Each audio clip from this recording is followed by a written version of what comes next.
Southeast Georgia and the Lowcountry. This is WJCL 22 Morning News. See us next.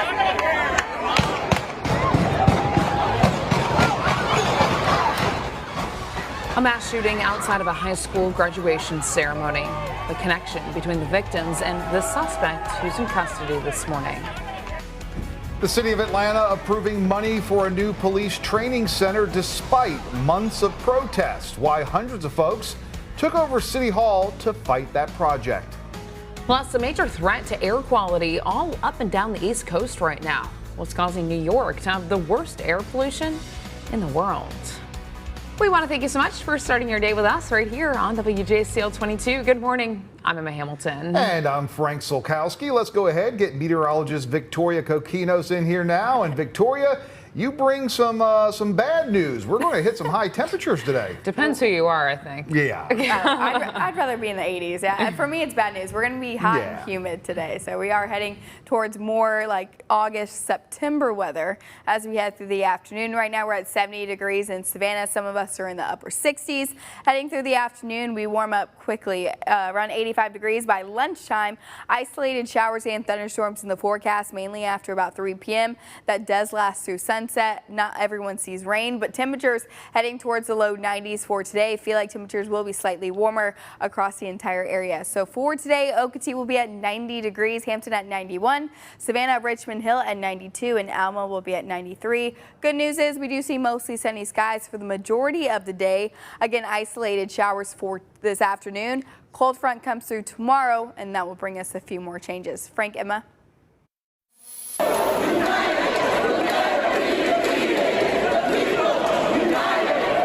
Construction for a new Atlanta police and firefighter training center will continue despite several protests against the project. Yesterday, Atlanta City Council approved funding for construction for the area known as Cop City. Even after hundreds of activists protested outside of City Hall. Now, right now, people from across the U.S. are facing charges after violent protests at the site of the new facility. Back in January, police shot and killed an activist. Protesters also staged a targeted attack against officers at the construction site. People, they're upset about the large facility being built in the forest near a low-income area. To be certain, what you are voting on today is a military facility. The proposed compound would make a mock city for training in urban warfare tactics, as well as burn buildings and shooting ranges. The policing promoted by this facility will not make Atlanta safer. In fact, it will put our communities, particularly our black and brown communities, in significant danger. The City Council also passed a resolution requesting 2 seats on the Atlanta Police Foundation's board.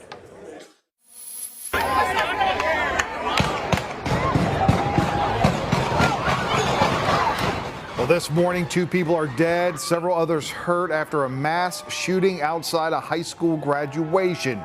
You're looking at shocking new video that captured the moments gunfire erupted just after that ceremony yesterday up in Richmond, Virginia. Police say they have a 19-year-old suspect in custody. According to family members, the victims were a father and his 18-year-old son. Investigators believe it was a targeted attack. We think the suspect knew at least one of the victims. Tired of seeing people get shot, our kids get shot, and I beg of the entire community to stop. At least 6 others were hurt, including the teen victim's younger sister, who was hit by a car during the chaos. Right now, New York is seeing the worst air pollution of any city in the world because of raging wildfires in Canada. Look at this video. You can barely even see the city. As ABC's Andrea Fujii reports, the threat is moving down the East Coast as far south as the Carolinas. This morning, from bad to worse, tens of millions of Americans are on alert for unhealthy air. The New York Yankees game last night smelling like a campfire.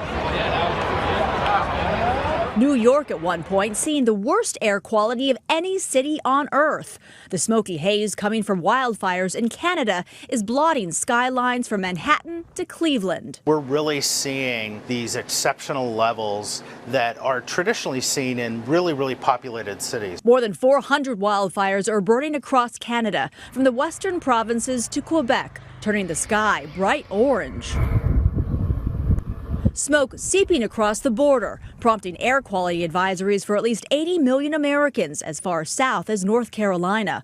One expert saying if you're exposed to the current air quality in New York for 24 hours, it could be equivalent to smoking 6 cigarettes. The immediate health risks are worsening of asthma and worsening of allergy symptoms. It can happen immediately in exposure to this type of air quality. Vulnerable people are warned to stay inside. Scientists monitor unhealthy air from wildfire smoke by measuring a particle known as PM2.5, which is small enough to get past your airway defenses and cause breathing problems. A recent study at Stanford University found in the last decade there's been a 27-fold increase in the number of people living in areas with an unhealthy amount of PM2.5 at least 1 day per year. Officials in Canada say half of the country's wildfires are burning out of control. Andrea Fujii, ABC News, New York. I need the police to answer immediately. My wife and child just got badly. Are they breathing? No, ma'am. My wife and my son. And what is your name? My name is Alec Murdaugh. Please hurry. Well, today marks 2 years since Alec Murdaugh found his wife and son shot at their Colleton County hunting lodge. The former attorney is in prison right now, serving a life sentence for the crime. On June 7th, 2021, Murdaugh discovered the bodies of his wife Maggie and son Paul at their hunting lodge on Moselle Road. A little more than a year later, he was charged with their murders. Earlier this year, back in March, a jury found him guilty on all counts after just 3 hours of deliberations. Right now, you can find a full timeline of the Murdaugh mystery dating back to 2015. You can find it on our website, WJCL.com. It goes into all the investigations into Alec Murdaugh, from financial crimes to murder, plus multiple unsolved deaths. You can check it out on our WJCL 22 News app. You can find that app free in your app stores.